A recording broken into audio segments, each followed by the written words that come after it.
Olá, meus queridos, vamos aqui finalizar este conjunto de aulas de análise sintática do período simples com os termos acessórios da oração.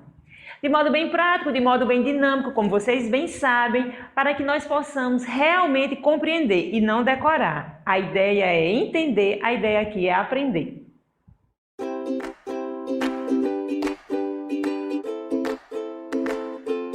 Finalizando aqui, como eu prometi a vocês desde a primeira aula, nós estaremos aqui para compreender, para aprender, identificando na oração os termos acessórios aí do período simples. Mas vamos recapitular um pouco esta aula, essas aulas que nós vimos aqui em análise sintática. Estão lembrados que lá no primeiro momento nós compreendemos bem a diferença entre oração, frase e período, toda aquela base introdutória da análise sintática, e daí nós compreendemos que dentro da oração existem termos estes que são classificados em 3 categorias. Os essenciais, sujeito e predicado, são termos fundamentais dentro da oração, por isso que nós chamamos termos essenciais. Os integrantes que integram aí na oração, com a ideia de complementação, o complemento nominal, os complementos verbais, objeto direto e objeto indireto, bem como o agente da passiva, que é um termo integrante por apresentar aquele elemento que age na oração. E agora nós vamos aprender esses 3 termos que são classificados como termos acessórios. Gente, pare para pensar um pouco. Se o integrante é um termo que serve de complementação a um outro termo ali apresentado na oração, se os termos essenciais eles são fundamentais na oração, como pode uma oração não ter predicado? Jamais, e sujeito? Só naquela questão da oração sem sujeito.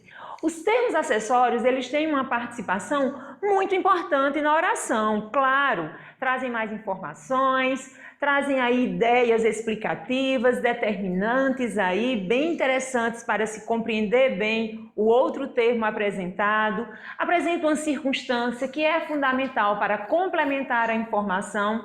Só que os termos acessórios são aqueles tipos de termos que eu acho que vocês estão lembrados de alguma aula aí do ensino fundamental, do ensino médio, que ao retirar da oração, é como se a oração existisse e não houvesse aquela necessidade fundamental, como se tem no predicado, como se tem no objeto direto, no objeto indireto, que de modo algum pode retirar. É mais ou menos esta ideia, por isso que eles são chamados de termos acessórios. Pergunto a vocês aí, se eu posso tirar um acessório do meu corpo, eu posso tirar um cinto, eu posso tirar um colar? Posso. Eles não são fundamentais. Mais ou menos nisso que eu quero que vocês entendam. São esses 3 termos, o adjunto nominal, pela razão lógica de que está junto ao nome, com qual finalidade? Com a finalidade de determinar este nome, especificar, definir, indefinir, qualificar. Então, são mais ou menos essas ideias que o adjunto adnominal, que sempre estará para o nome, para o substantivo, vai representar na oração. O adjunto adverbial nos lembra, na morfologia, o advérbio. Este adjunto adverbial está na oração como forma de apresentar uma circunstância. Circunstância essa que pode alterar a ação verbal, que pode alterar a qualidade de algum termo aí, no caso um adjetivo, ou pode alterar também o próprio advérbio. Não é bem interessante isso? Mas vamos ver isso em exemplos. E por fim, o aposto, aquele termo sintático conhecidíssimo pelo caráter de explicação que ele tem. Então vamos aqui para algumas análises em frases, em orações, que vão muito ajudar a vocês a compreender esses termos, identificando com sabedoria. Olha só, nesta primeira oração eu tenho anoiteceu. Anoiteceu é suficiente? É um verbo intransitivo. Eu posso apresentar isso na minha pronúncia, na minha fala, na minha comunicação, melhor dizendo. Anoiteceu. Anoiteceu é verbo. Nós não temos nenhum termo agregado a este verbo. É verbo que exprime. Fenômeno na natureza, portanto, é oração sem sujeito. Nós temos um predicado aí de ordem verbal. Observem só o segundo caso. Tranquilamente anoiteceu no campo. Vocês perceberam que esses termos em destaque, tranquilamente e no campo, são termos que trazem circunstâncias para o verbo anoiteceu?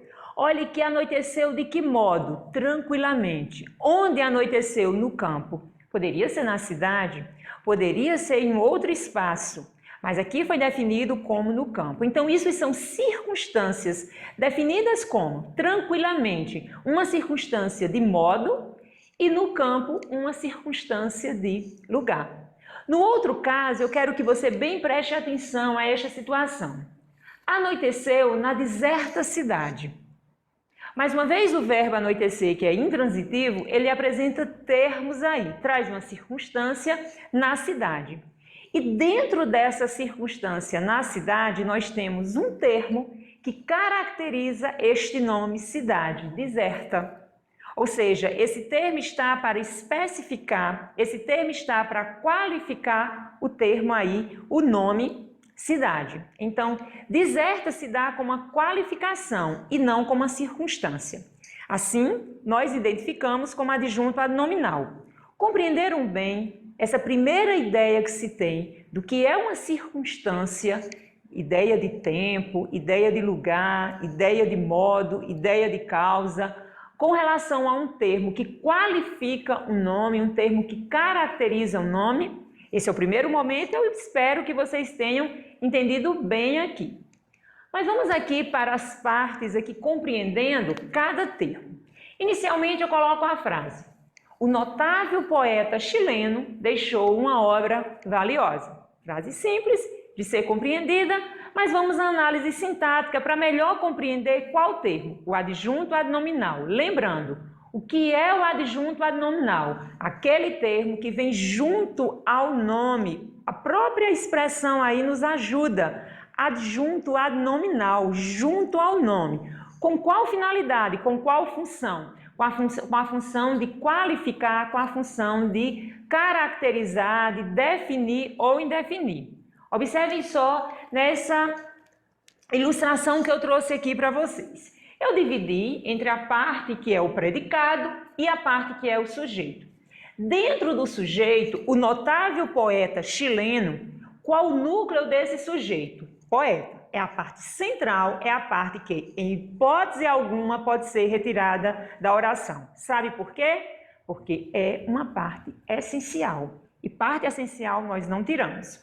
Agregada ao nome poeta, a este termo essencial, eu tenho chileno, eu tenho notável e eu tenho o artigo o.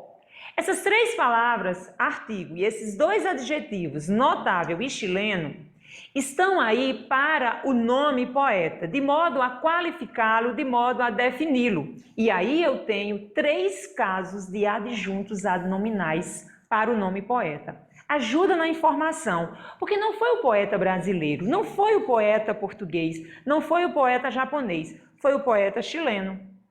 E na verdade aqui eu trouxe um outro adjetivo notável. Poderia ser consagrado, poderia ser importante, poderia ser até mesmo o desconhecido poeta chileno.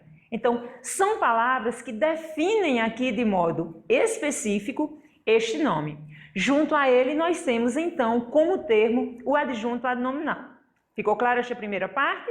Só que é importante entender que o adjunto adnominal não se faz presente apenas no sujeito. Ele também pode se fazer presente no predicado. Por quê? Se o adjunto adnominal está para o nome, e assim estando para o nome, nós podemos bem entender que o substantivo também pode estar presente no predicado, sob forma de quê? Sob forma de um objeto direto, um objeto indireto, até mesmo aí como um agente da passiva, como um outro termo aí dentro do predicado. Neste caso, eu trouxe como exemplo um objeto direto. O notável poeta chileno deixou uma obra valiosa. Deixou uma obra valiosa é o predicado, que tem como verbo deixar, verbo transitivo direto. Já quem deixa, deixa algo. O quê? Uma obra valiosa. O que foi que o poeta deixou? A obra. Essa obra, ela vem, de certo modo aqui, apresentando elementos que indefinem como o artigo indefinido uma. E paralelo a ela, nós temos aqui um outro termo que qualifica que é valiosa, uma obra valiosa. Então, agora eu tenho o nome obra, o substantivo obra, que é o núcleo do objeto direto, uma vez que todo objeto direto é uma obra valiosa, e para a obra, que é o núcleo, a parte fundamental deste objeto direto, nós temos duas palavras que estão para determinar esse termo. E aí eu tenho o artigo uma e eu tenho o núcleo aqui do sujeito obra com o adjetivo valiosa. Perceberam aquela ideia que eu disse inicialmente, que se eu tirasse esses adjuntos adnominais, a oração poderia existir? Ela não ia ficar bem legal, tudo bem, mas a oração iria existir. Eu poderia dizer, poeta deixou obra. Eu tenho um sujeito, eu tenho um predicado, no predicado eu tenho um verbo e tenho um complemento. Mas é óbvio que os adjuntos adnominais são importantíssimos, enriquecem a oração, enriquecem o parágrafo, o texto. Isso é valiosíssimo para a construção de um texto e para você que pensa em fazer concurso público, identificar com muita sabedoria. Mas, vale o recado. Estão lembrados que no vídeo anterior, quando nós estávamos estudando termos integrantes que têm o complemento nominal, você aí do outro lado da tela já parou para pensar ou já ficou em alguma dúvida, já perdeu questão de concurso se confundindo entre o adjunto adnominal e o complemento nominal? Então não vale confundir isso. Vamos recapitular. Adjunto adnominal vem junto ao nome com a ideia de qualificar, determinar. Este está apenas para o substantivo. Agora, o complemento nominal tem função de completar o sentido de um nome. Se eu digo assim, minha gente, eu sou muito sensível. Você é sensível a quê, Alciele? Você é sensível a ofensas? Você é sensível à ingratidão? Você é sensível a quê? O nome sensível, obviamente, ele não precisa de uma característica, até porque ele já é uma característica, ele é um adjetivo. Ele precisa de um complemento para que o entendimento fique completo. E aí a ideia que eu tenho sobre o complemento nominal, que é a ideia que completa o sentido de um nome, e o adjunto adnominal, que é a ideia que caracteriza, qualifica um nome. Isso começa a complicar quando nós temos um mesmo nome que pode ter um adjunto adnominal ou pode ter um complemento nominal. Veja só neste caso, aqui eu coloquei dois exemplos. Esses dois exemplos aqui vão servir de exemplos assim, macetes, vocês guardem, vocês não se esqueçam. Se estiver com o caderno aí, anota, porque serve para vocês aplicarem em várias provas. Inclusive, tem uma prova bem conhecida nos concursos públicos da FGV, que adora trabalhar com esta ideia de se compreender identificando o complemento nominal bem diferente do adjunto adnominal, mesmo sendo com a mesma palavra. Veja só, o nome aqui é descobrimento. Este pode ter um complemento, este pode ter um adjunto adnominal. Ele tem um complemento numa ideia passiva. Pensem nisso, não é oração passiva, é ideia passiva. Ele vai ter um adjunto nominal quando ele tem ideia ativa. E o jogo, gente, é trazer esta palavra fazendo referência ao termo ao qual complementa ou qualifica. Pense comigo, descobrimento da América. A América foi descoberta ou a América descobriu? É óbvio que você está aí pensando que a América foi descoberta. Se a América foi descoberta, é ideia passiva ou ideia ativa? Lógico que é a ideia passiva. Portanto, da América nós temos como complemento nominal. Ficou ligado aqui? Olha o outro caso. Descobrimento de Colombo. A história registra que foi Colombo que descobriu a América, não é isso? Se foi, se não foi, nós não sabemos aqui, mas a ideia é essa. Colombo descobriu a América é ideia ativa. E para toda ideia ativa nós temos uma relação aí de qualificação. Assim, de Colombo é adjunto adnominal e da América é complemento verbal. Gente, isso me ajuda aqui. Portanto, de Colombo se configura como adjunto adnominal e só recapitulando, da América como complemento nominal. Tem dois exemplos aqui que nos ajudam muito. Amor de mãe e amor à mãe. Amor de mãe é mãe que ama, é amor materno. Portanto, de mãe é adjunto nominal. Amor à mãe é é a mãe que recebe o amor. Portanto, é ideia passiva. Neste caso, a mãe com crase, complemento nominal. Ou uma outra expressão que eu acredito que vocês já devem ter visto, até mesmo em alguma questão. Combate às drogas. As drogas são combatidas. Então, neste caso aí, as drogas se dá como complemento nominal e não como adjunta nominal. Eu espero que tenha ficado bem clara a diferença entre adjunta nominal e complemento nominal. Qualquer coisa, põe aqui nos comentários que eu ajudo a você a identificar melhor. Vamos para o próximo termo aqui, entendendo como se dá este termo acessório. Pois bem, agora é o momento do adjunto adverbial. Olhe que a expressão já nos ajuda. Adjunto adverbial, ideia de advérbio, portanto, é sobre essa palavra que nós vamos falar aqui. Não apenas, nós estamos diante de um termo sintático. E o advérbio é um termo morfológico, faz parte da morfologia. Mas como o advérbio é um adjunto adverbial, e nós precisamos entender como esta palavra se relaciona dentro da oração, vem comigo aqui para perceber nestes exemplos. Eles se respeitam muito. Gente, o verbo respeitar está tendo aí uma alteração intensificada pelo termo muito. Eu poderia apenas dizer, eles se respeitam. Mas eu resolvi colocar um adjunto adverbial nesta frase, demonstrando aqui que a ação de se respeitar, ela é intensa. Então, a palavra muito é um advérbio de intensidade e, como termo sintático, é um adjunto adverbial. Mas não é só isso não. Nós vamos ver um outro caso que essa circunstância de intensidade ocorrerá também para outros termos morfológicos, como adjetivo, como o próprio advérbio. Olha só o segundo exemplo. Seu projeto é muito interessante. Eu poderia muito bem apenas informar o quê? Seu projeto é interessante.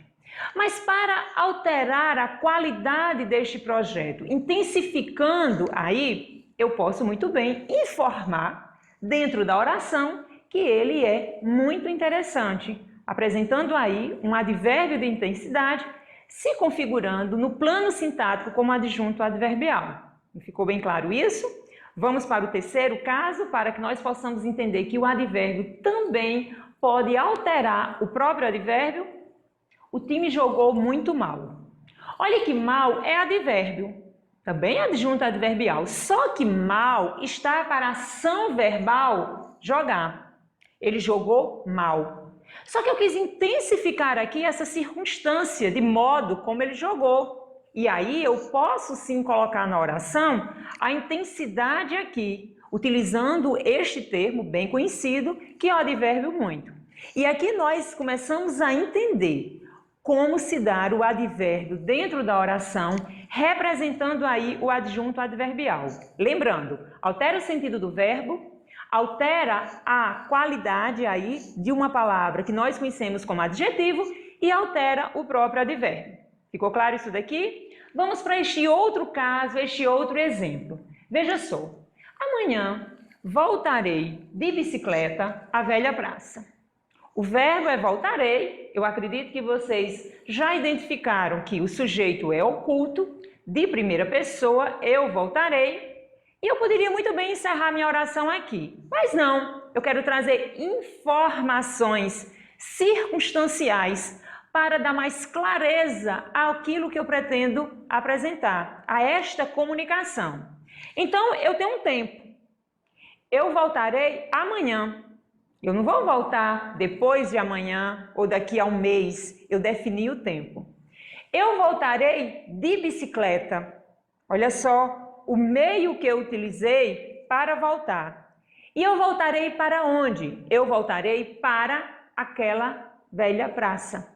Então eu tenho três circunstâncias aí que melhor se apresentam dentro da oração, esclarecendo informações bem importantes, fundamentais, deixando a oração super completa. Eu voltarei amanhã de bicicleta àquela velha praça. São três termos que se configuram como três adjuntos adverbiais. Lembrando, circunstância de tempo, amanhã, circunstância de meio, de bicicleta, e circunstância de lugar, aquela velha praça. E falando em circunstância, são várias as circunstâncias em que o adjunto adverbial pode se apresentar. Olha aqui alguns exemplos. Ele irá com certeza. É bem evidente que eu apenas poderia dizer ele irá, mas ele irá com certeza. E essa expressão aqui, com certeza, que tem um contexto de advérbio, mas aqui sob forma de uma locução adverbial, esse adjunto adverbial exprime a ideia de certeza. Olha o outro caso. O homem trabalha por necessidade. Por necessidade dá a ideia de quê? Ele trabalha por qual razão, por qual causa? Exatamente, ideia de causa, circunstância de causa, assim, um adjunto adverbial de causa. Olha o outro caso, viajei com meu irmão. O verbo viajar, meu amor, viajei com meu irmão. O verbo viajar, preste bem atenção, ele é intransitivo. Eu viajo e ponto final. Mas aqui eu quis colocar um adjunto adverbial com ideia de companhia. Eu viajei com quem? Eu viajei com meu irmão. Olha só o outro caso. Talvez seja melhor irmos mais tarde. Observe que o termo talvez dá a ideia de dúvida. Talvez seja melhor irmos. E o termo mais tarde, ideia de tempo. Portanto, esses adjuntos adverbiais têm aqui ideia de dúvida e ideia de tempo. Mais um caso. Júlio fez o corte com a faca. Olha só, o que é que ele usou? Qual instrumento? Adjunto adverbial de instrumento. Foi morar no interior. Foi morar onde? Adjunto adverbial de lugar, no interior. E por fim, fiquem à vontade. Fique de que modo? Fique de que forma? Fiquem à vontade. E neste último exemplo, nós temos um caso de adjunto adverbial de modo. Bem compreendido até aqui? Eu espero que vocês não estejam com dúvida alguma. Espero que realmente vocês estejam entendendo para que de fato possa, depois dessa parte teórica aí, atuar em questões, gabaritando tudo, para que no momento exato do concurso público você possa exatamente fazer bonito na prova de língua portuguesa. É esta a minha torcida. Mas deixe de conversa, Alciele, vamos aqui para a aula que ainda tem qual termo? O aposto. O terceiro termo acessório. Ideia a complementar uma informação dentro da oração. De que modo? De modo explicativo. Veja só estes casos aqui. Ontem, segunda-feira, passei o dia com dor de cabeça. O termo ontem, que é um advérbio de tempo, nesta situação, precisou de um termo que explicasse quando foi ontem. Essa ideia aqui na oração que se deu. E aí, nós temos o termo segunda-feira, que explica quando foi ontem. Observe que neste exemplo o aposto está entre vírgulas. Normalmente você vai encontrar o aposto entre vírgulas ou entre travessões, até mesmo entre parênteses. Isso pode acontecer na ideia do aposto explicativo. Olha o outro caso aqui. Manuel Bandeira, poeta modernista, criou uma magnífica obra. Manuel Bandeira, se muitas pessoas não conhecem Manuel Bandeira, não sabem quem ele foi, é interessante que o aposto surja aí para completar esta informação e deixar o leitor ciente do que está lendo, bem informado. E aí o aposto que se configura entre vírgulas como poeta modernista. Ficou claro isso daqui? Só que existe um caso em que o aposto é chamado de especificador. Ele não é explicativo, ele especifica um termo genérico. E neste caso, jamais nós usaremos vírgula. Olha só, o poeta Manuel Bandeira criou obra de expressão simples e temática profunda.